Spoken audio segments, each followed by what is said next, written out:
Welcome to the March horoscope. We are finally in March of 2026. We have a lot to talk about. Sit down, strap in your seatbelts. You guys, you might lose control over this one. I'm a little turned up right now on some caffeine, so you're getting a really good piece of me. We're going to go deep into the March astrology transits this video. I'm super excited to do this, and I have some things to call out. Number one, if you are on Spotify, and number two, you are someone who resides south of the equator, I have to bring this up. I don't know if I can have you guys here anymore. If you're on my YouTube, go to my Spotify comments. You would have thought I strangled a child to death. I made a comment the last horoscope about, oh, there's like 5 people down there. And everyone lost their fucking minds. So I feel like I need to make a point now of like, if you're just below the equator, like either zip it or leave at this point. And I'm just kidding. But oh my God, like I've said some terrible things on my YouTube channel before. I've never gotten the backlash from that. So if you're below the southern equator, I can't even deal with you guys anymore. So I just have to vent that because that was so fucking annoying to see that shit. Anyway, this is astrology for not for pussies. So if you guys are adults and you can handle a little bit of a fun time and talking about some exciting astrology, then welcome in. But buckle those seatbelts. Otherwise, you might come flying out the window a little bit. All right. So here's the deal with March. The big thing is January, we had, the Mars, Venus, Cazimi, and then Neptune into Aries. February, we just got done with the Saturn Neptune conjunction, beginning eclipse season. Where 2026 gets crazy is April. April is like kind of the heightened sense of craziness, and March is really this weird in-between time. It's going to be kind of a weird month, especially at the beginning. But as we go through the month, I think things will only get better and they will be a lot more clear, a lot more actionable, a lot more inspiration and motivation. But at the same time, we're kind of going in between worlds where on one end, we're excited, we're moving forward. And on another end, we're kind of like figuring out some weird stuff. And mostly that's because of the Mercury retrograde in Pisces. Mars is going to be in Pisces on top of all that stuff. That's the weird stuff. But then the good stuff is the sun moving into Aries, Jupiter stationing direct. And so let's just go ahead and get into it. So number one, we're starting the month off with Mars entering Pisces. We're using Star Tech today. This is the app that I developed that is now out. If you are interested in a really awesome astrology app, I have the app, the link for the iOS download page in the comments below or in the description. It helps support the channel as well. And I've put a lot of work into this. And of course, it's available for iPad. For everyone asking, when is it going to be available for Android? My goal is before summer. Unless you guys want to front me 50 grand to get that done right now, then I don't know what to tell you. So anyway, the first transit that we've got going on is going to be Mars entering Pisces. So the thing with Mars entering Pisces is that Mars actually has triplicity in Pisces. And what that means is you might have heard the term domicile or detriment. And these are dignity schemes, which essentially mean, certain planets operate better in other zodiac signs than other ones.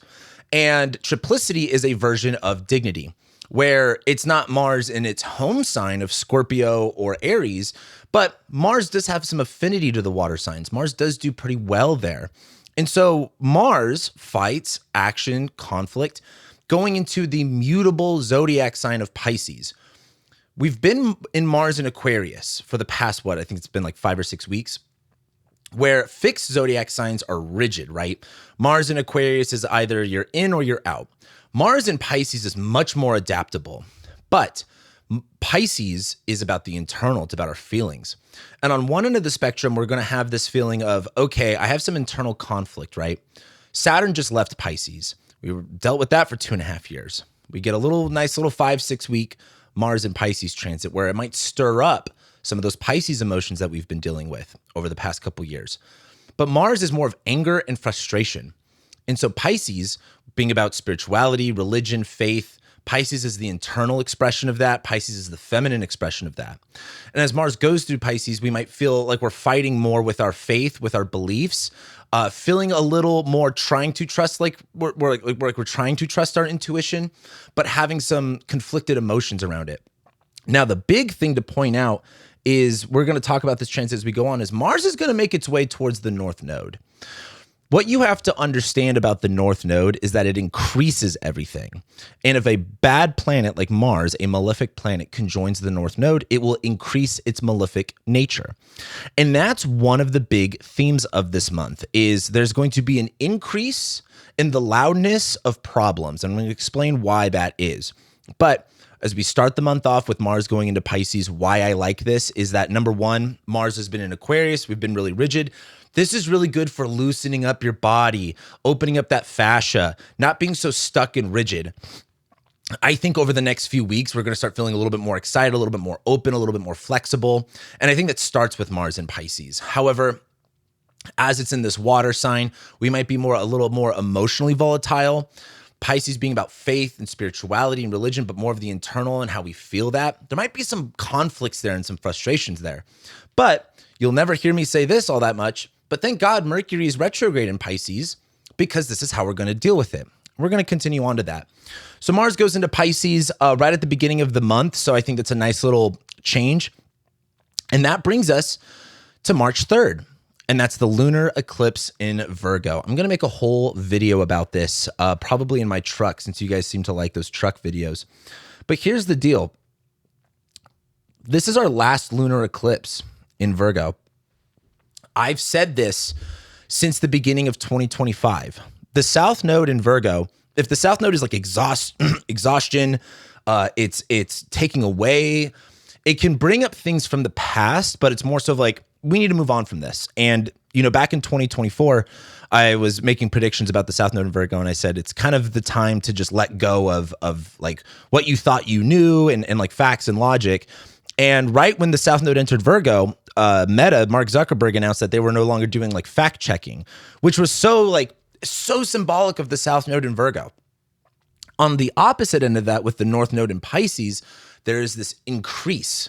There is this desire, this hunger for more spirituality, for more something you've seen online trending a lot is being whimsy.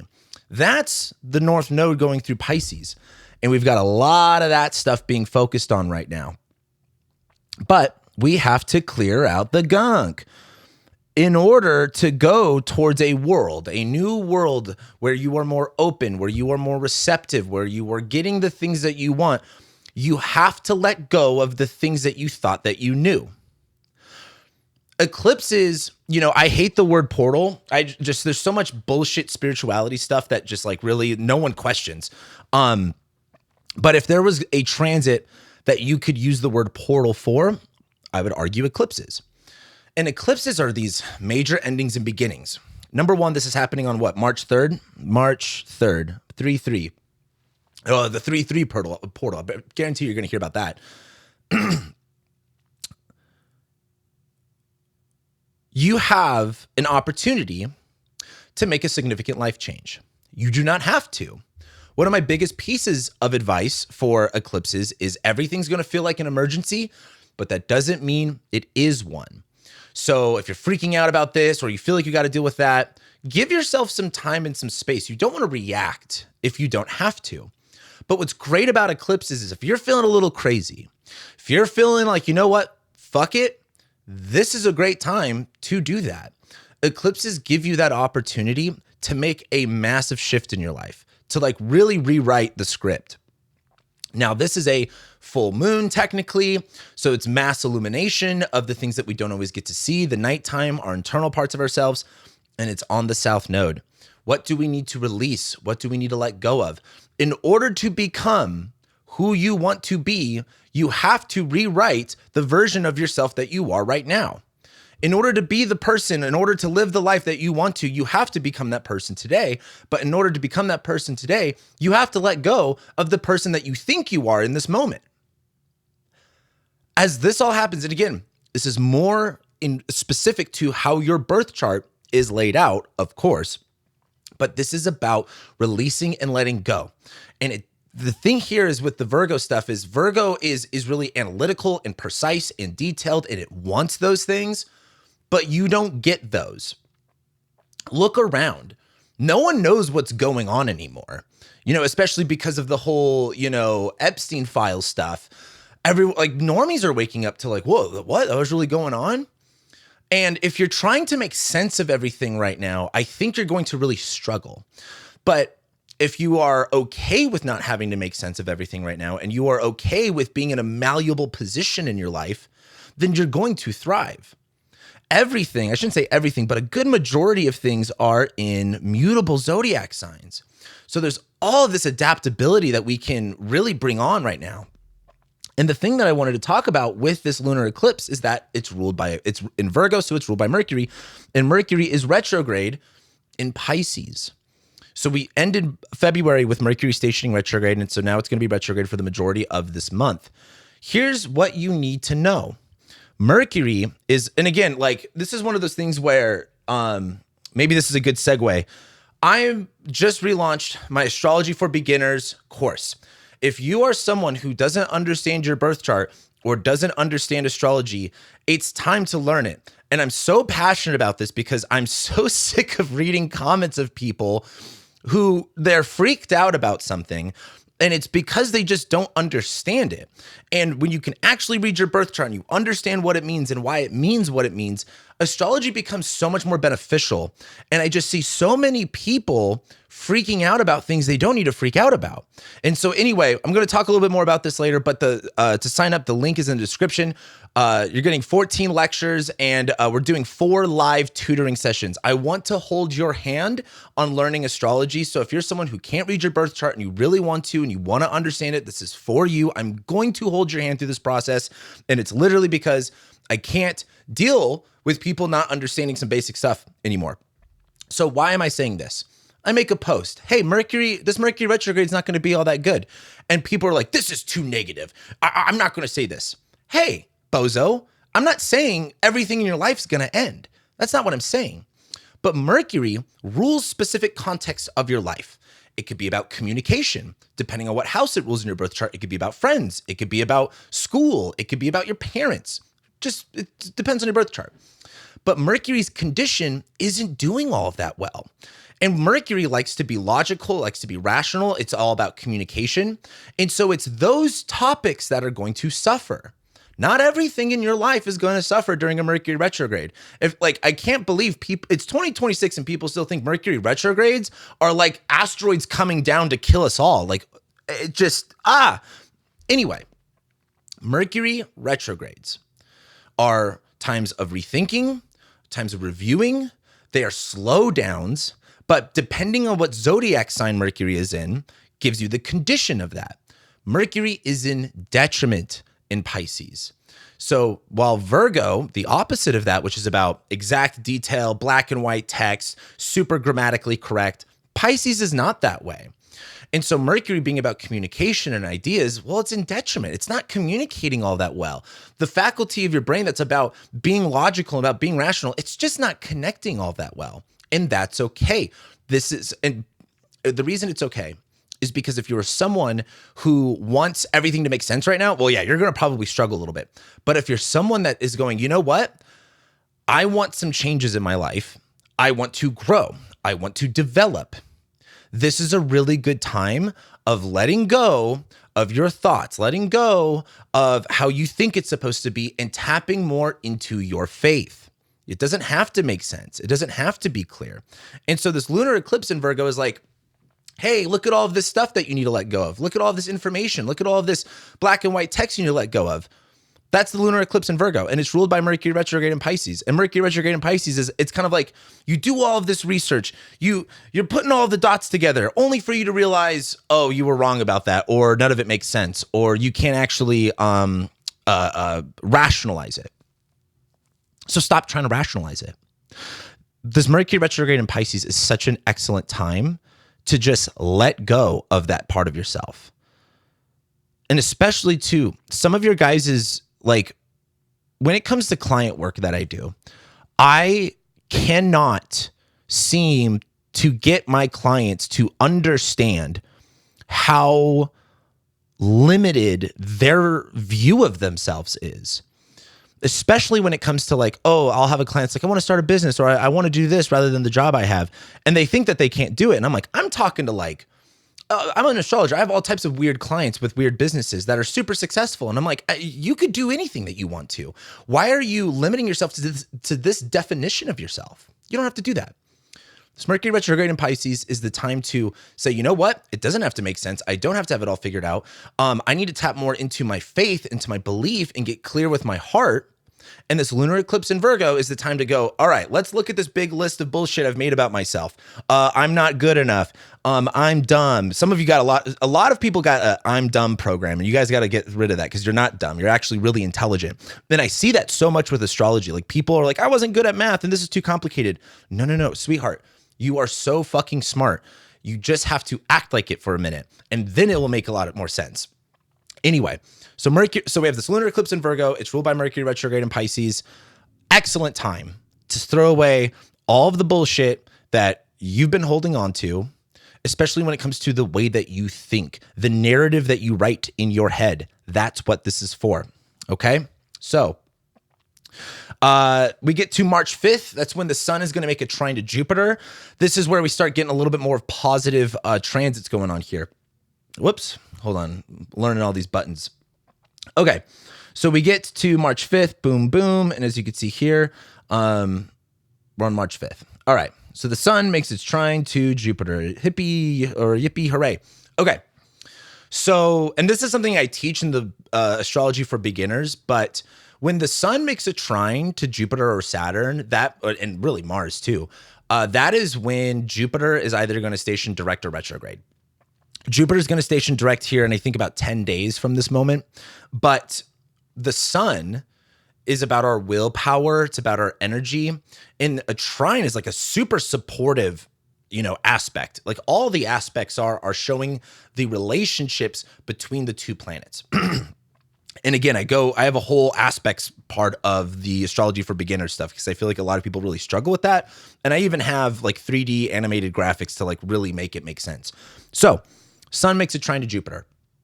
If Jupiter is about faith, Jupiter is about belief, Jupiter is about this hope and gratitude, the sun is our willpower, and it's connecting to that through the most harmonious, strongest aspect that you can get. And so there's something about the 5th where now that we're done with the eclipse, we're coming off of that, intensity, where being able to lean more into like, you know what? Things are going to work out for me. You know what? I can think a little bit better. The sun is in Jupiter's zodiac sign, Pisces.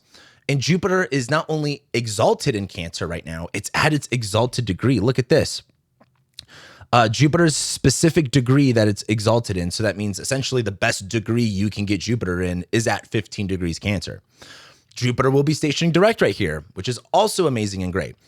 But as the sun trines there, you're going to notice a subtle shift in your faith, in your ability to trust, in your ability to receive. And so as the sun trines Jupiter, great contact. I think this is where you start really seeing a positive shift in the month. That does slightly change as we get to the 6th, the next day. That is going to be, Venus moving into Aries. So Venus moving to Aries. Some of you, every time I say some of you, I just have to think of Shrek. Some of you may die, but you're not going to die. Oh my God. You're going to be fine. I cannot I cannot express enough.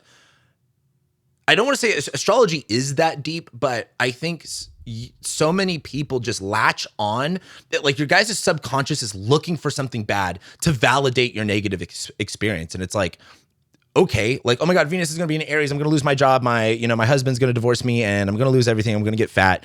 Okay. Oh my God. Like if that's what you fucking think it.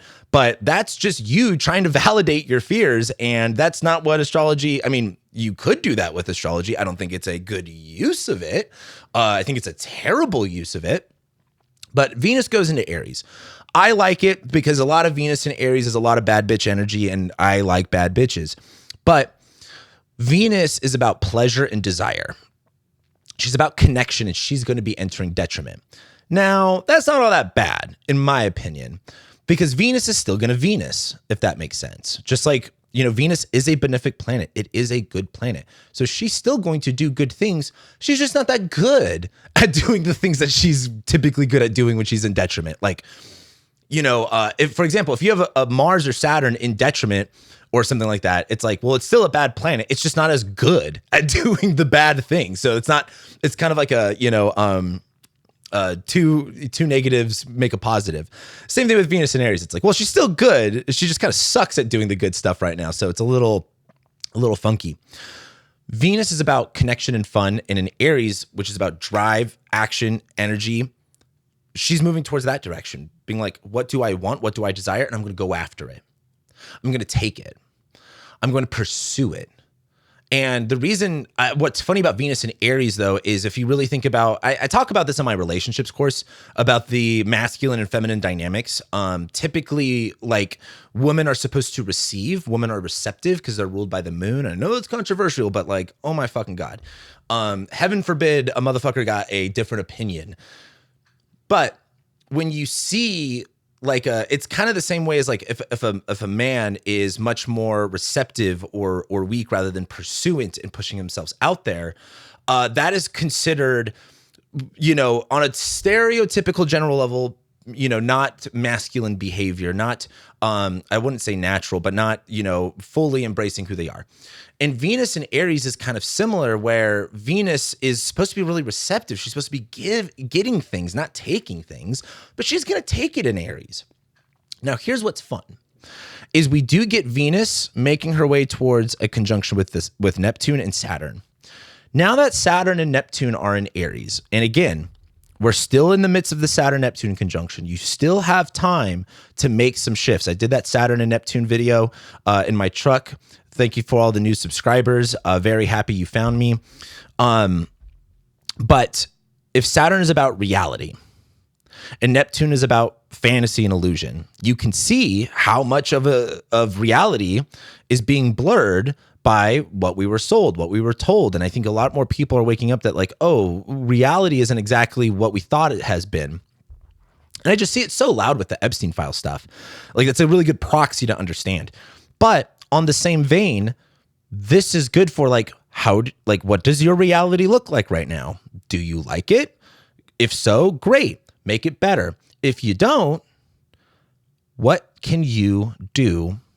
And how can you visualize it? How can you affirm it? How can you live it? How can you take action with it? And Venus is going to come in here and start making it fun. I think a lot of people look at making big life changes as this kind of scary, you're getting really worked up and you're insecure. What would it look like if you just had fun living the new life that you want to be, or living the new life that you want to have? As Venus comes through on a relationship level too, the quality of fun and connection will be a little bit harsher. If you have like a lot of fire placements, then maybe it's a little bit more, lenient towards you. But Venus, connection, fun, desire, she's a little bit harsher. It's a little bit harder to connect on a very intimate level. It's a little bit more spicy. As Venus makes her way towards towards Neptune, there's also a confusion about what it is that you want. And with Venus conjoining Saturn, there is a like immediate feedback of being like, oh, I want this. And you're going to get either rejected, or you're going to realize why it is that you want it and how to like have more self-control, have more impulse control. And so this is a really weird time, in my opinion. Like, I'm really looking forward to it because it's a very different experience. However, we're going to talk a little bit more about this as Venus actually conjoins Neptune and conjoins Saturn. But Venus just shifting into Aries is fun, desire, connection, not being as easy or as natural, especially as Venus has been in Pisces, where it's been way more woo and fun and easy. This is a little bit more challenging to do it in an orthodox sense, but a little bit spicier. So if you need a little bit more spice in your life, well, we got that coming up. Venus goes into Aries. We get to March 7th. And this is where we have two things. We have Mercury retrograde Cazimi and Venus conjoining the North Node. So let's start off with the Mercury retrograde Cazimi. So and again, people get really caught up on this word Cazimi. It just means heart of the sun. And when a planet is conjoining the heart of the sun within 16 minutes, it's like purified, it's refreshed. The idea of a planet making its way towards the sun is like it's dying and it gets reborn again when it conjoins the sun. And so because Mercury's in its retrograde phase now, while it's retrograde, it's kind of like rethinking, it's reviewing, it doesn't know what's going on. And as it conjoins the sun, there's this illumination. Typically in a Mercury retrograde, it's like, hey, there's all of these problems here. Why do I have these problems?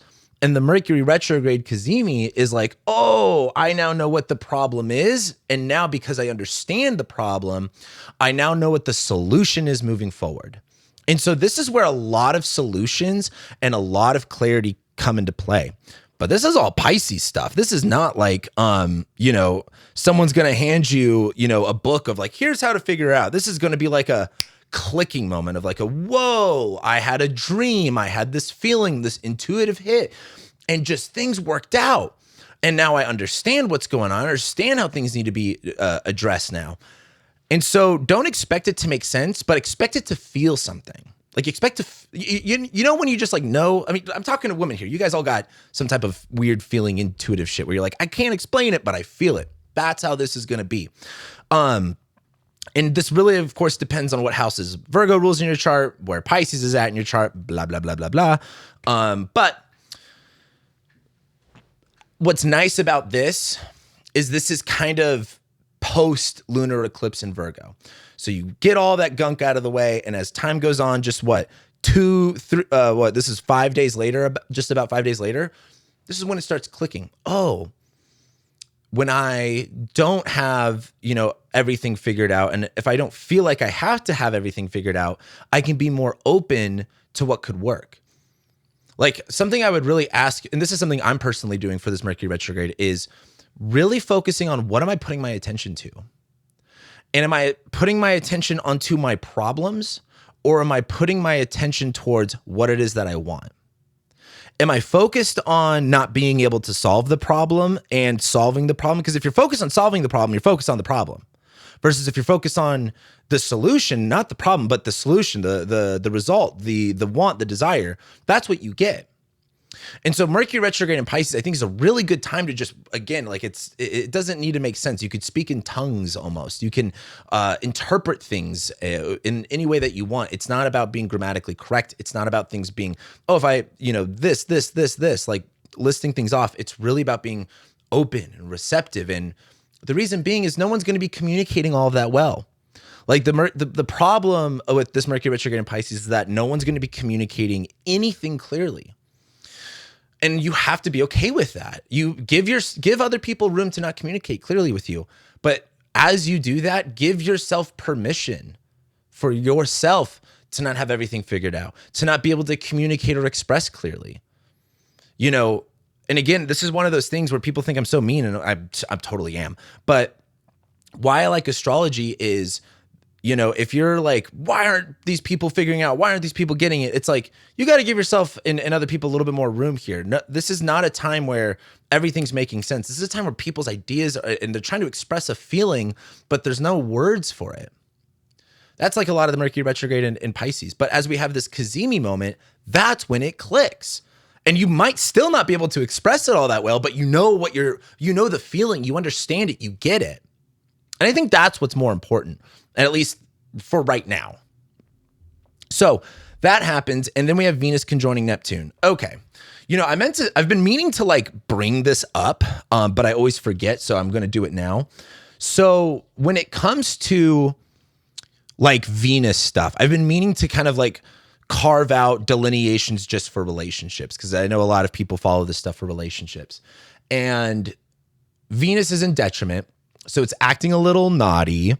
But with Venus on top of Neptune, have you ever gone for have you ever had a desire? Have you ever yearned? Do you yearn, George? I yearn. Sorry, Seinfeld. And oftentimes the things that we desire aren't exactly how they work in like reality. And I think there's a part of Venus conjoining Neptune where you might kind of go for something that you think that you want. And when you get it to some degree, it's not that it will be bad, but it's Neptune. It's kind of like getting catfished. Like everyone looks different in person than they do like online or on a photo, right? And so you might have this vision, this idea of how someone looks in your head based off the photos, but then you see them in real life, and well, it is how they look, but it's different. That's like Neptune stuff. And so as Venus conjoins Neptune, on a bad side, I think this is being a little bit like, oh, I didn't, like, I want this thing, I wanted this thing, but the reality of it, or now that I'm receiving it, is a little not lining up.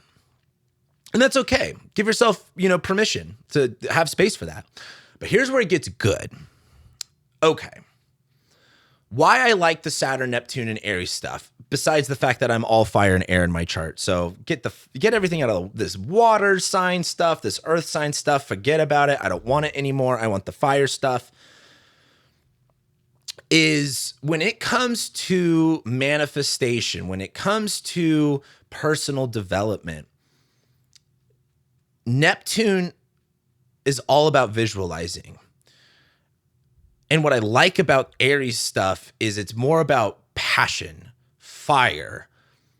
What would it feel like to achieve? What would it feel like to fight something? And I like Venus on top of Neptune for like deeply, deeply feeling and visualizing your desires. Like really deeply, like getting off to that type of shit. And it's in Aries where it's like, Venus and Pisces doesn't like, Venus and Pisces kind of gets what she wants. She's really open and changeable, but Venus and Aries is like, no, I fucking want this and I'm going to take it. I don't care if it doesn't have class. I don't care if it's again, not orthodox. I want it. And it doesn't matter what it is for you. I think Venus conjoining Neptune though is really excellent for just saying, you know what? This is what I want. I don't care how it looks. I don't care how I get it. I'm going to get it. And Venus conjoining Neptune is a time to visualize it, to understand it, to feel it. Now, that changes the next day a little bit when we get to March 8th. Because on March 8th, the other things that we have going on is Venus is going to conjoin Saturn, and Mercury, now that it's still retrograde, is going to make its trine to Jupiter. So let's talk about Venus conjoining Saturn for a second. Here's where reality kicks in. What I love about Saturn Neptune is you don't get to visualize. You don't get to be like, oh, I want to have this, I want that, without reality being right here. It's so easy to want things. It's so easy to dream of a better life and to be like, oh, this would be so nice. But Venus conjoining Saturn is going to be like, you don't get that shit unless you go for it. You don't get that desire. You don't get what you want unless you actually do something about it. Venus conjoining Saturn, what I actually like about it is Saturn's about commitments and Saturn's about like responsibility. So Venus conjoining Saturn, I think is really like, I like it for things like whether it's like marriage or getting in a relationship. Venus conjoining Saturn in Aries is a little bit like a whoops, we're together now. But Venus conjoining Saturn is a little bit more about discipline. And what's funny is Venus is in detriment and Saturn has fallen here. So and this is why I was saying earlier, this is kind of a weird transit because Venus in Aries is really impulsive about what she wants. She's like, I'm just going to take it. I'm going to do first and think later. But Saturn will show you the consequences really immediately. And so I think it's really important to visualize and feel, but understand your actions have consequences and they will be really loud and immediate and obvious. And you might see where you're restricted. And I think this is the most important thing is Venus conjoining Saturn is going to be like, oh, well, you could visualize that. Great. But you're stuck with where you are right now. What are you going to do about it? Like you will feel the sense of restriction from what it is that you want. You will feel the sense of like you're getting in your own way. Like, yes, you want this thing and you desire it, but like, oh, I'm stuck doing this, or, this isn't the way I want it to be. And I think that's a really good, experience for us to have. And the reason I say that is if, let's say Saturn wasn't in Aries, it's like Venus in Aries can just kind of take it and get what she wants. Venus conjoining Saturn is being like, I can't get that. What is it going to take for me to get it? Because Saturn in Aries is a lot of like martial law stuff. Saturn is trying to bring order and structure to the part of our lives that is very impulsive, that is very about initiating and attacking. And when you think of like what martial law really is, it's an extreme authority position over people in a military fashion. You know, there's no, like, you don't break the rules. There's no justice system. It's like get in line or get shot. That's a lot of Saturn and Aries. What's going on in your life? Where do you need to get in line? And where do you need to have that martial law type attitude in your life? And maybe that sounds a little bit extreme. And if that does, there are so many other astrologers out there you can listen to. But what you're going to notice over these next few years is when it comes to discipline and responsibility and maturity, it's going to be harder to take on those things. Saturn's about systems and structure. It is fallen right now. And that's like a lot of martial law stuff. Like the order has collapsed, and so we need to go harder. Now we need to really enforce authority. And so as Venus conjoins Saturn, you're going to be like, wow, I really want this, but I can't. And I'm not saying that you can't. What I'm saying, though, is that connection of like, I'm not getting what I want. I feel like I can't get what I want. And what you're supposed to do with that feeling is check in a little bit, because you can actually get whatever you want. You can have whatever you want. But this is a good reality check of saying, well, if you want it, you're going to have to do something a little bit more hardcore to get it. You're going to have to really fucking try. And you're going to have to go hard. It's not going to be that simple. It's not going to be that easy. And I think another part of this too is, you know, Venus conjoining Saturn is a little bit like rejection stuff. You know, Venus is like about fun and desire, and she's not doing all that good, being a little bit too impulsive. And Saturn in Aries is like really hardcore rejection. So there might be some sensitive stuff happening here, especially too because of the, you know, all of the Pisces stuff. It's just going to be like really impulsive on a trying to do stuff level, and feeling a little bit of like rejection, or again, feeling like the walls are hitting you more immediately. And Mercury retrograde in Pisces, Mars in Pisces, Sun's in Pisces. It's like, you ever like hit on someone, or you're talking to someone and you kind of, you think there's a vibe and you say something, and then the way that they respond, you're like, oh, okay, I was totally misreading that. That's kind of like what this is. And I would just ask yourself, again, give yourself permission, give yourself room. And I think what's more important with all of this is understanding that, like I said, you can get what you want, but this time around, it's going to take a lot more from you. You know, something that I have talked about for a few years now, but I haven't talked about it recently, is there's a lot of manifestation content on, you know, social media and stuff like that.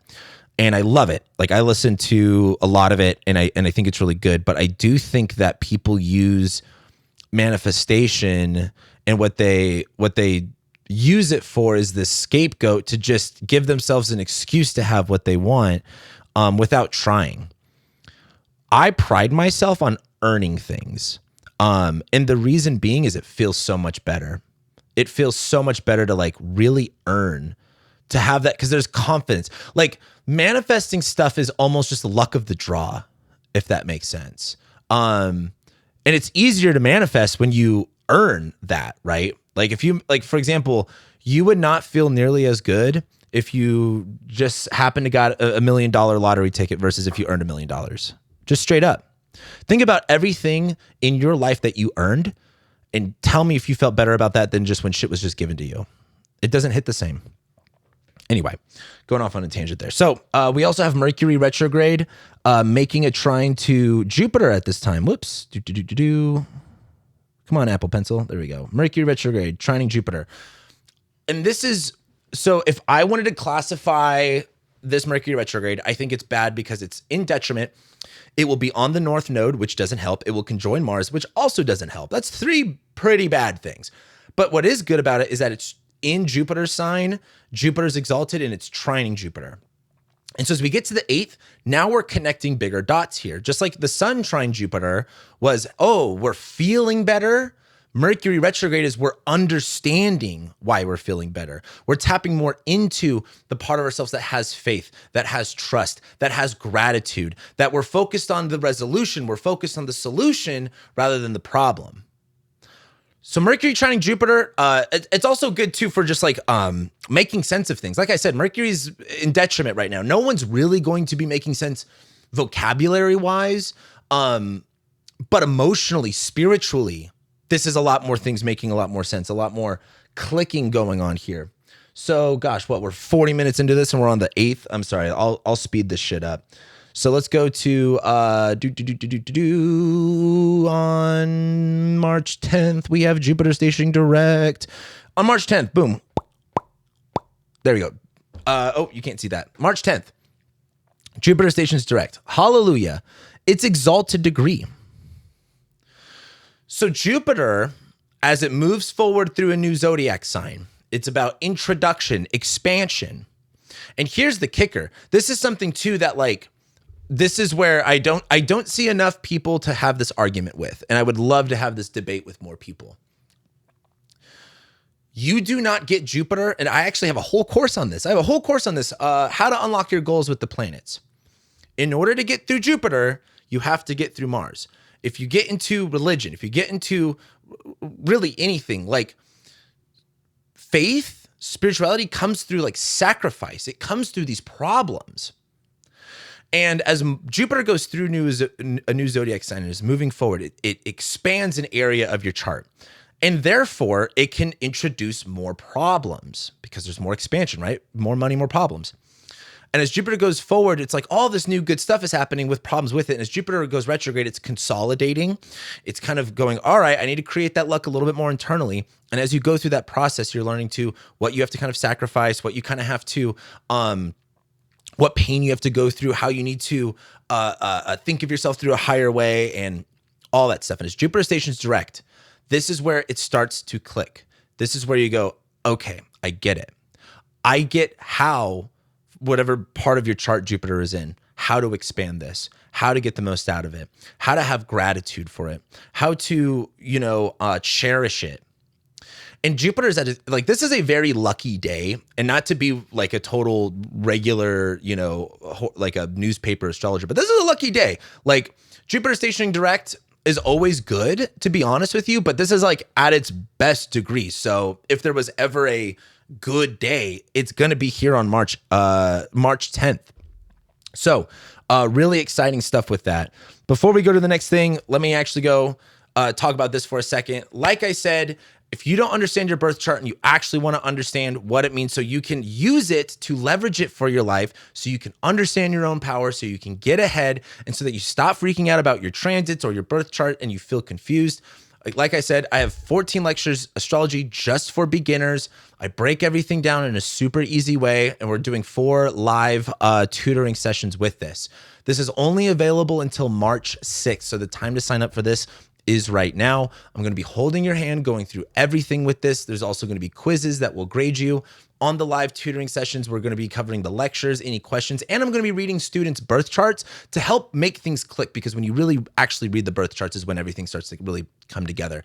So if you finally want to have astrology make sense and have your birth chart make sense and really understand it and take that next step, this is for you. I'm really excited about this. I've had a lot of good reviews about this, and even people that have taken higher level courses who have taken this said like they learned more from this than a lot of these other bigger, longer courses. So with that in mind, hope to see you there. Our first live tutoring session is on March 8th, Sunday, March 8th, 10 a.m. Pacific Standard Time. When you sign up, you'll get immediate access to the courses, and we'll be going from there. And so you can get more information at the link below. You'll see that. Anyway, and it's either, do the course thing or get, I got a Morgan & Morgan sponsorship. Like they hit me up for a sponsorship, and I don't want to do that. I don't want to do that. But it would be funny. Okay, so March 13th, this is what we're looking at. March 13th, the next day, we have Mercury retrograde conjoining Mars in Pisces. Whoops, you can't see that.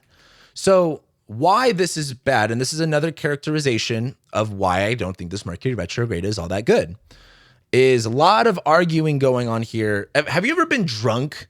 One time I did acid with this girl. Her brother made it. And this is when I was like young. I think I took acid like 1 or 2 times. This is literally one of the worst stories of my life. We took 3 tabs of acid each. Okay. And So we go up to the mountains and we're taking this walk. You know, we were kind of seeing each other at the time. And we're sitting on the mountain and we see this family of deer and the acid's starting to hit us. We're feeling good. And the deer is just so beautiful. And we went back to my car for something. I don't remember what. Maybe it was like to like smoke a bowl or something like that. And we get in and she just loses it. Like, I mean, just goes straight up schizophrenic mode. And it's like right when the acid is hitting us. And she's like freaking out. And I'm like, I'm fucking tripping now. And I'm trying to can help her work through it. And it was like 3 hours of me and her having two completely different conversations. Like I would say something and address something and it would be like, it was like she heard something completely different and then would like argue back with me. And it was just like it was literally a nightmare. That's what this is. This is like everyone's arguing, no one's making sense. And again, this is the North Node part of it. Oh, my bad. This is Mars conjoining the North Node is what I wanted to get to, but it's all kind of the same. Look, so we're going to talk about all of this right now. Fuck it. Mars conjoining the North Node, Mercury retrograde is right there too. There's just nothing. Mars action drive. It is on the North Node. We are cranking up the Mars stuff. We are taking action. Oh, we're going for it. That's for sure.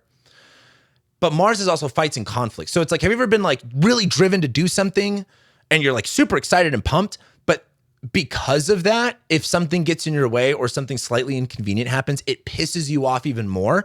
That's like Mars North Node stuff. And this isn't Pisces. This is super spiritual. It's like you're on a spiritual quest. You're on your spiritual warrior shit. And it's so intense that it's almost like you're really sensitive. And I don't think sensitive is a bad word. You know what I mean? I think what I like about sensitivity is that it really shows how connected you are to a lot of things. And so there's like a hypersensitivity around anger and aggression.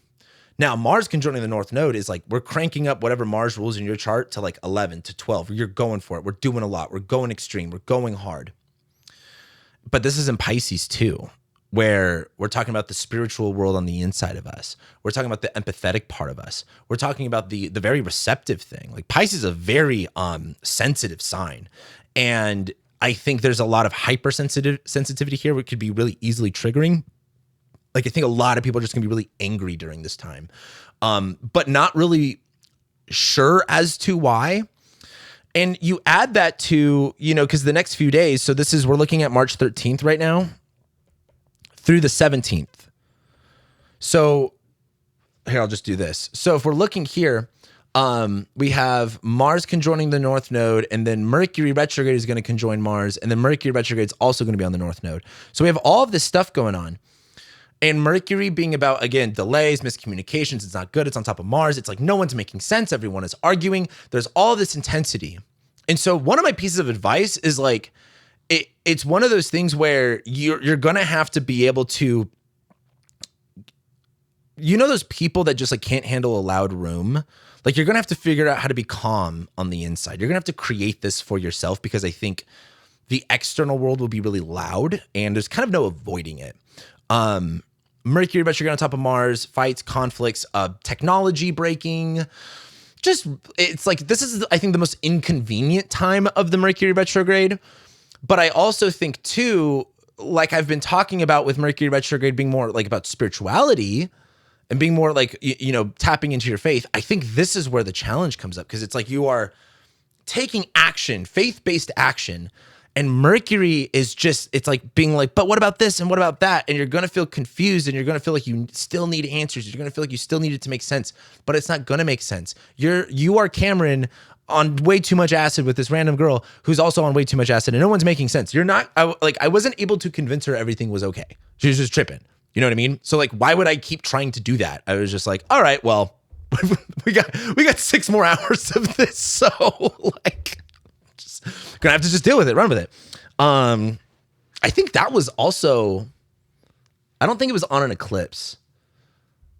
It was around the full moon in Pisces though, which is really interesting. Back in like, I think 2015, 16, 2017, somewhere around there. Anyway, So Mercury conjoining Mars in the North Node, everything's loud and stressful. You're going to be okay though. I think you're going to get through it.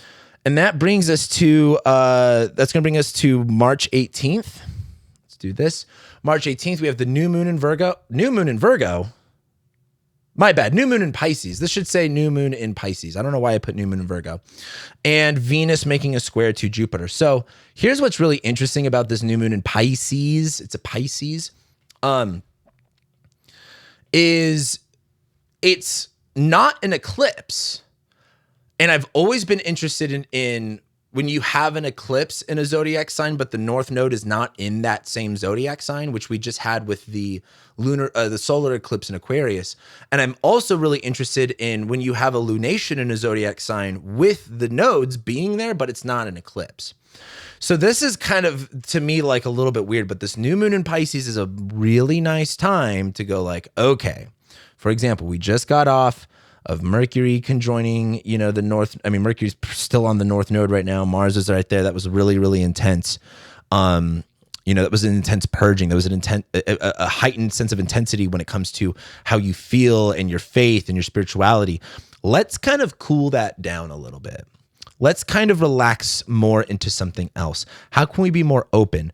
And what I like that why this isn't an eclipse is because eclipses, again, feel so much more like out of your control. And I think this is like, but this would still have the same potency of an eclipse because it's in the same sign as like the North Node, where like it's not fatalistic, but it still has the opportunity to like still be a massive rewrite. So this new moon in Pisces, I think, is a much more chill and relaxed time coming off of how frustrating and everything was between March 13th and March 17th. And the other part of this too is this is sextiling Uranus. Oh, you can't see that. Let's do this. All right. So this new moon is sextiling Uranus pretty much exactly. This is a opportunity for a little bit of a trying out a new thing, being open to experimenting with stuff. I would just really look at this new moon as a time like, wow, that was a little crazy that last week, and let me chill out a little bit more. So we like this new moon. I think it's still a great opportunity to make some bigger pivots. Again, Jupiter, the ruler of this lunation, is still exalted. It's still, and it's now direct at its exalted degree. So much, there's so much opportunity for growth. That doesn't come without its problems, though. And again, that's the hard part about this month is there's so much opportunity for growth and good things, but the cost of it is there's going to be some problems getting there. Sorry, I'm trying to put my feet up. Oh, there we go. Sorry, I'm a Sag rising. I got to be relaxed at all times. Let me pull this iPad up. All right, we're like an hour into this. I'm going to see if I can start getting a little bit better here with stuff. All right, so that's the new moon. Let's go here. Boo, boo, boo. All right. Oh, and then Venus squares Jupiter too. And I don't mind this, but one of the things to understand about Venus in detriment is Venus and Aries squaring Jupiter in Cancer is like, if you're a parent, maybe your kid has done this before, but like you take your kid to their friend's birthday party and your kid tries to eat the first slice of cake and you're like, hey, you don't do that. This is your friend's birthday party. Let them have the first slice of cake. Like, what are you doing? That's what this reminds me of, where it's like, oh, your wants and desires are so impulsive that you go for something without thinking of, other people or other situations. So this is kind of taking something from like a bigger group of people or something like that. Or, the people that like take advantage of situations where people are being benevolent and giving, if that makes sense. Now, personally, this is where your desires and like the things that you want are being conflicted with your beliefs and what's open in front of you. And this might be a situation where you go, you know what? Someone is giving me X, but I really want Y, and therefore I'm not going to take it. And that might be what you have to do. That might be okay. But this might be also a time where you realize, hey, I really want X, but I'm being given Y. So you know what? I'm just going to be open. I'm just going to be open to receiving what I have here, even though it may not necessarily be what I want. Another way I would look at this is Closed mouths don't get fed. And Venus is in the superior position here, where a superior square is like Venus is kind of enforcing her will onto Jupiter, where Jupiter in Cancer is kind of like, well, is there enough for everybody and this and this and that? And Venus in Aries is kind of like, well, I don't give a fuck, Jupiter. I'm going to take this shit. This is what I want. Deal with it. So it really depends on the type of life that you live and your chart on what and how this aspect really goes. But the thing to understand is that the conflict, and it's not a bad conflict, is around desire, pleasure, and relationships, and gratitude, forgiveness, hope, and faith. They're just clashing right now. And so again, it depends on how you want to deal with that, to be honest. So we have Venus square Jupiter, and then this is where the month changes, is March 20th, Sun goes into Aries and Mercury stations direct. That is a vibe shift. And this is what I was trying to explain, where the beginning of the month is kind of one way. And now we're getting to the fun part of the month. Now we're getting to like, hey, Aries season. It's time to go. It's time to nut up or shut up. We're taking action. I think, during this whole time with Mars and Pisces on the North Node, there is like this increase on wanting to take action, but it's kind of like a lot of Mars and Pisces is just almost like blind faith or walking through fog and just taking one step at a time, putting one foot in front of the other. Versus Aries is much more like, it's clear, it's a sunny day, go, take action. So that's Venus square Jupiter. We get to the 20th, boo, boo, boo, and the sun is now in Aries. Look at all of that. We have the sun, Venus, Saturn, Neptune, all in Aries. The reason you need to go through this Mercury retrograde and to resolve your issues with faith, to redefine who you are, to let go. Again, the lunar eclipse in Virgo, you need to let go of these definitions that you have for yourself on the way that you think it's supposed to be and let yourself process that. By this point, Mercury is now direct in Pisces on the North Node, where it's like, oh my gosh, now things are making more sense. I can finally move forward. And the best part about them not making sense is they don't have to make sense. And because I don't need it to make sense, now everything makes sense. Now I'm feeling open. Now I'm feeling receptive. I mean, Mercury's still on the North Node things are still loud and no one's still communicating clearly. So like that doesn't change. But I think on a personal level, like if you're like, well, I don't know this is where you go, you know what? It doesn't have to make sense. I finally moved on from that. And now that I'm in this more malleable, this more adaptable version of my mindset, of my thoughts, now we get to here. Now it's time to fucking go. Who is the new version of you? I've been saying this for a long time. 2020 to now was really about a mixture of 2020 was like everything of the old world ending. 2021 was like the beginnings of the new world. And the past few years have been this weird integration where now 2026, Saturn's now in Aries, Neptune's now in Aries and it's staying there. Pluto's been in Aquarius and it's staying there. Uranus is going to go in Gemini and it's staying there. They're all going to be sextiling and trining each other in these fire and air signs. We're now in the new world. And why would you want to be the same? It's like, for example, let's say you hate your life and you want to change it. So you move to a different state. You move to a different country. Well, wherever you go, there you are. You're there and you didn't change. This is the time to make these changes with yourself. And where it starts is with action and identity. Like Pisces is like closure. Pisces is like, I always think of Pisces as when someone's on their deathbed and they're really they're evaluating how they live their life. Where are they going to go when they die? Do they, give themselves to God? And do they, convert last minute? A lot of people do that because they're scared of dying. Aries is like, yo, you're born again. You're ready to go. It's time to go. Who are you? And so now the sun's in Aries, the astrological new year. My hottest take, and you disagree with me all you want. I don't care that much. I'm not going to die on this hill. I like that the new year is in Capricorn season, personally. That's me. But sun's in Aries now. The sun is exalted. Our willpower, our energy increases. The moon's going to be in Aries during this time. But I think with Mercury stationing direct and the sun being in Aries, that there's just this, again, another click of being like, the clicks earlier this month of like Mercury trining Jupiter and things like that was much more of spiritually and emotionally clicking with stuff.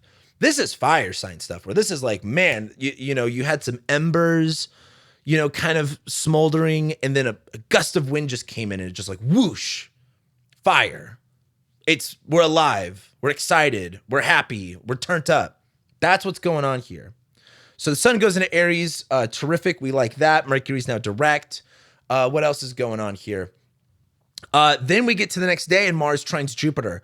Love this. And then afterwards, it's like what? Let's see if I could do this correctly. So Mars trines Jupiter. The sun conjoins Neptune. Mercury conjoins the North Node again. Sun conjoins Saturn. Saturn sextiles Pluto, which is a bigger thing that we're about to talk about. And then at the end of the month, Venus enters Taurus. There we go. So where are we at? 20th, 21st, Mars trines Jupiter. We like this. Mars taking action, assertiveness as it trines Jupiter. It's kind of more of a go big, go home thing. Mars is in Jupiter's sign. It is contacting the benefic through the most positive aspect you can get. And Jupiter, this is really kind of like it is a go big, go home. But another way I look at this is you might benefit way more by taking leaps of faith than you might think. This is like just, my sister was in town this weekend and we went out for a nice dinner and we're sitting at a lounge, which by the way, you know why I like living in Vegas is I can go to a cocktail lounge and smoke a cigarette and have a drink. Everywhere else in the country, it's like always bars and clubs where it's all loud. Like in Vegas, I could just like sit and chill. A cocktail waitress brings me a drink. I could smoke a cigarette. It's not too loud. I can chit chat. It's so nice. Like there needs to be way more cocktail lounges in this country. But we're at this cocktail lounge after dinner, and I was just like, "Why don't you go throw $20 in the machine, see what happens?" And we went to the first machine. She threw $20 in, first click, and then boom, hit the bonus. It was like $160 she wanted. Not that crazy, but it was just like so like boom, boom. First machine we went to. And I just think with Mars trining Jupiter, there's like this, just kind of trusting your intuition, not questioning it, not overthinking it. And that's a great part about Mercury still in Pisces is like, don't overthink this stuff. Really, don't overthink it. You're just going to get yourself in more trouble. But taking that action and just seeing a really positive result really quickly and maybe even being able to do more than you anticipated.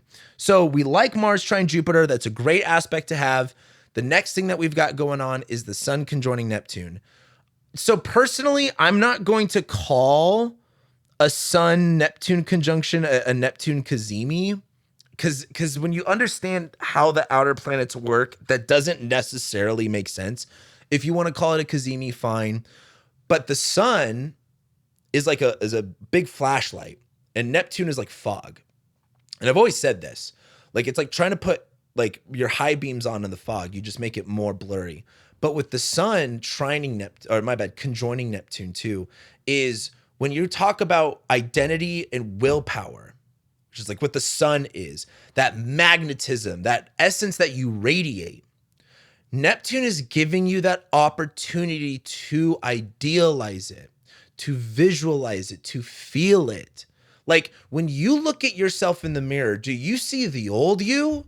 Or do you see the new you? Straight up. If you want to see the new you, you take action. Something that's been really helping me, and this might be better for guys than girls, but like when guys take action, when we do stuff, we get our testosterone raised. When we have higher testosterone, we feel good. And that's actually been really helping me, like rather than like procrastinating or putting stuff off, I just go, if I just do it, I'll feel good. If I do it, I'll feel good. And I do it and I feel great afterwards. And so the sun conjoining Neptune, in my opinion, is this being able to have such a close connection to the ideal of who you want to be, into the new version of you. And it's excitement. It's like, the sun conjoining Neptune in Pisces was like, I don't know what I am. I don't know what's going on. Everything is so weird. This is like, wake up. You're here. You're alive today. Do something with it. You can create your own reality. You can be who you want to be.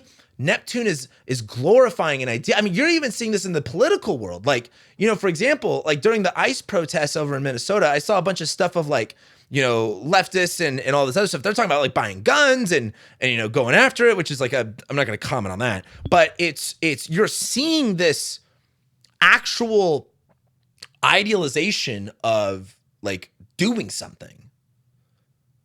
And you sure see that in the world, whatever. Who cares about that? Let's talk about you in your life. Are you feeling more connected to actually asserting yourself, actually taking action, no longer buying your bullshit? Do you feel as if something is changing? With the sun conjoining Neptune, great day to see it, great day to feel it. Now, here's a real ass kicker. You might get instant feedback. And that's going to be like the sun conjoining Saturn too. With the sun conjoining Neptune, you might realize, oh, I'm not living up to the ideal. Feedback is often harsh, but always fair. And as the sun conjoins Neptune, you might realize, oh, I'm not that guy. I'm not being who I know I could be. And that might be good information to work with if you can handle a little bit of feedback. So we like that. That's what the sun conjoining Neptune. And then the next day, we have Mercury conjoining the North Node again. Look, until Mercury goes into Aries, it just is what it is. I would rather you have this time being about feeling, embracing, excitement, spiritual clarity than mental and logical rationality, than being like, here's my plan and this is how everything's going to make sense. That's not what this month and this time is about. This time is about feeling and connecting, feeling passionate, feeling explosive, connecting yourself and God. If you're trying to be like, if I just do X, Y, Z steps, blah, blah, blah, this is all about connecting. I think Mercury conjoining the North Node is, again, a lot of loud noises, a lot. And like I said, too, like as I'm recording this on Monday, February 23rd. We're about to go to war with Iran. As I predicted in February, I said between February and March, and I predicted that last year because of Saturn Neptune stuff. And what you're going to see is Mercury's going to go retrograde in Pisces. No one's going to know what's going on during this time. Just like during COVID, when Mercury stationed retrograde in Pisces during COVID, it was every single day, different information. We don't know. 6 feet away, mask on, mask off. We don't know. That's what this time is. So stop worrying about what it is that you need to know, because you're not going to know. Worry about faith, trust, intuition, excitement, passion, and let this be a time where you challenge yourself on that. We can be as logical and rational later on in the year. We got plenty of time for it. But as Mercury's conjoining the North Node, it's still loud. Like there's still a lot of information that doesn't make sense, that's very, very loud and obnoxious, and that you feel like you got to make a decision on, or that you feel like you have to parse out clearly. On another level, it's definitely kind of shouting things from the rooftop and not really knowing why. It's like channeling something. And so again, I feel like there's just going to be a bigger and deeper desire to feel like to want to know exactly, but you're just not going to get it. But it is a really good time to, again, just not worry about that. So then on the 24th, the next day, well, actually, we're on the 23rd here. So let's go to the 24th. Now we get to the Saturn, Cazimi, Saturn Sun conjunction. Lock it in. It's martial law time. That's what I feel like I'm going to start calling Saturn Aries. When the sun conjoins Saturn, we are starting to understand what our responsibility is, where our limitations are in our self, in our identity, in our body, in our actions. We create the trap. You have set up the prison that you live in is by your design.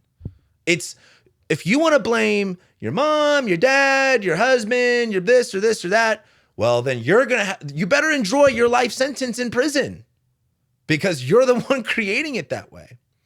And as the sun conjoins Saturn, you're going to have to realize this, and this is what I love about Saturn and Aries. And I said this on my Saturn Neptune video, is Neptune dissolves things, and Saturn is like walls and limitations. We can dissolve that right now.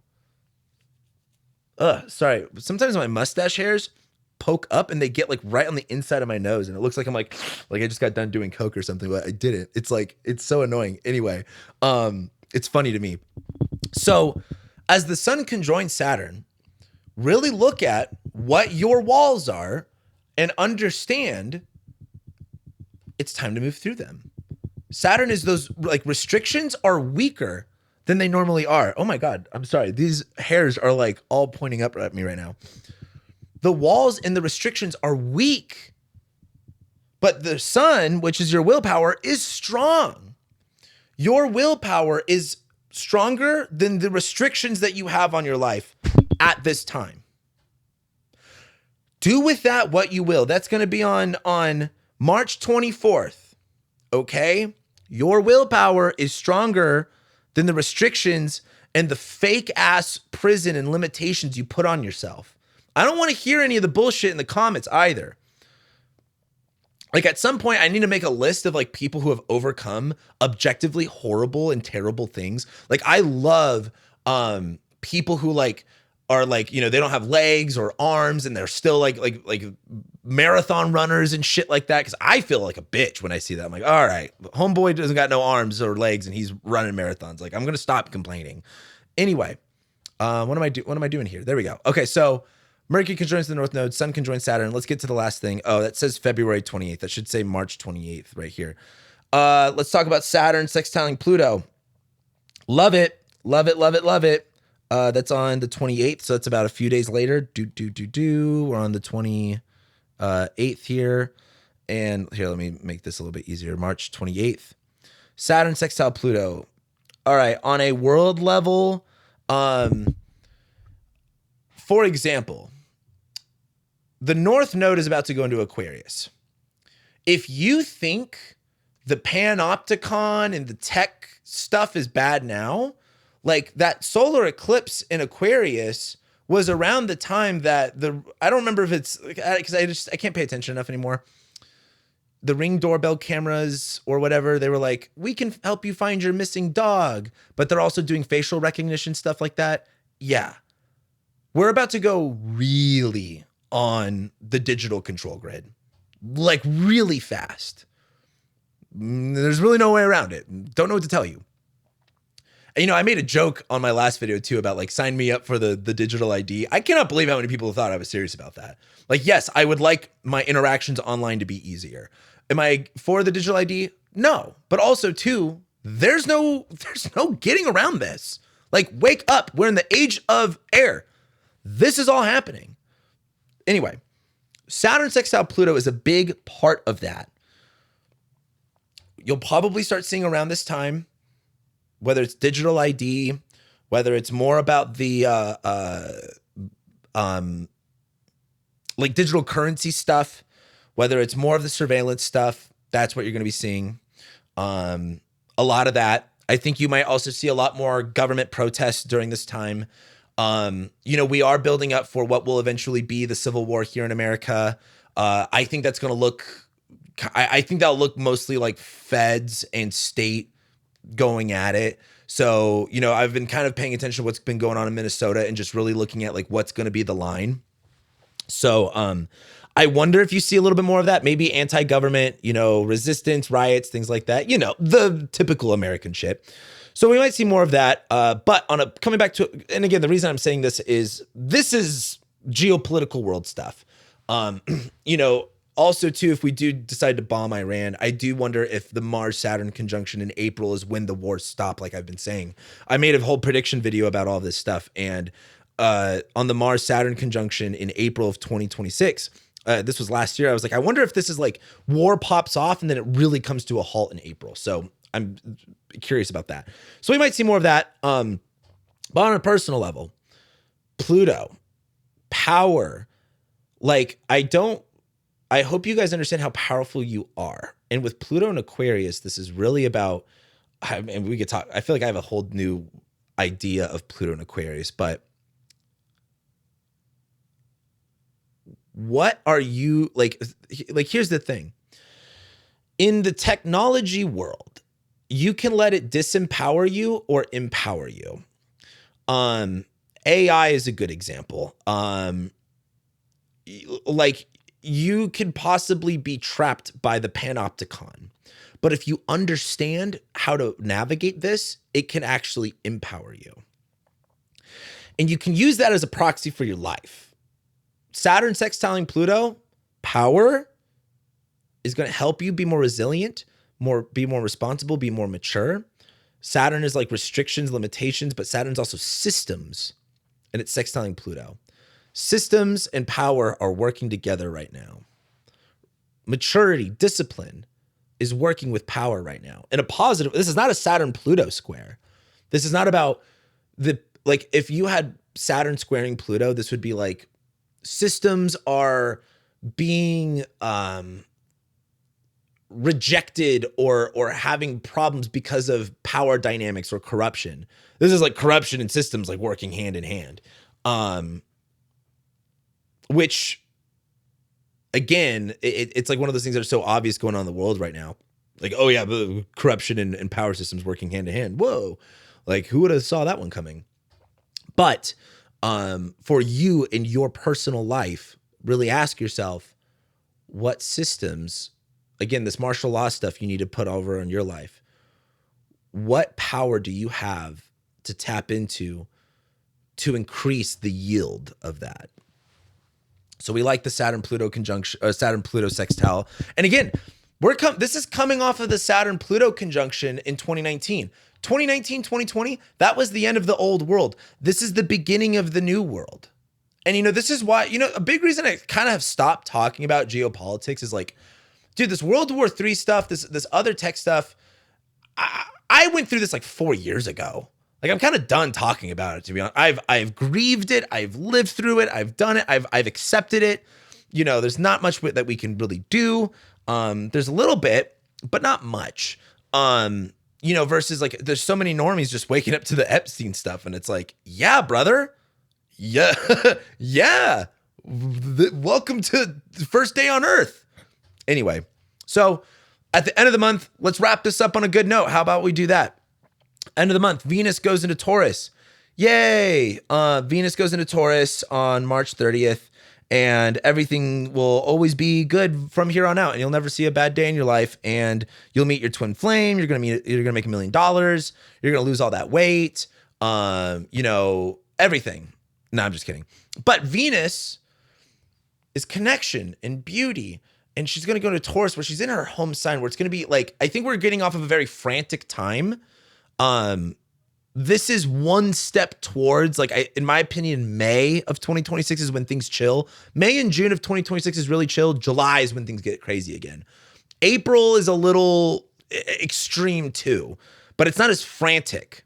April is more of like punching the wall. This is more of like, March is like, I don't know what I'm doing with my life and blah, blah, blah, blah, blah. And I feel really extreme and I'm over here and I'm over there. That's like all of April. But when we get to Venus and Taurus, it's a little bit easier to relax a little bit. Pleasure, desire, relationships, connections, they're working well. Very similar to how Venus was in Pisces, but Venus and Pisces is a little bit more open and fluid. Venus and Taurus is really grounded. Like, I know what I want. I know what I like. I'm really simple to please. Give me some red wine and a charcuterie board, stuff like that. So we'll talk a little bit more about Venus and Taurus next month too, but that's the horoscope for you guys. That's March. It's a very weird month. I think frantic is the easiest way to put it. We get off of eclipse season. Things are really wild and crazy. Mercury retrogrades and detriment. Nothing's going to make sense. We get to the end of the month with all the fire stuff and we're feeling all excited, but nothing's still making sense. So just let it be a weird month. Not every month has to be, and again, and this is me saving this till the last thing. If you walked away from this being like, this is a bad month or this is a good month, you're not respecting what is going on here. This is just what it is. You know what I mean? And it's really up to you on how good or bad you want it to be. Your best day in life could be someone's worst day. Isn't that funny? And your worst day could be someone's best day. It just depends. And so this is the energy that you're working with. I tried my best to give you some advice on how to get through it. And so I hope you can. I'll leave you off with that. And I got 2 more videos coming out with you guys. We're going to do a Mercury retrograde video and we're going to do a lunar eclipse video too. So I'll see you around then.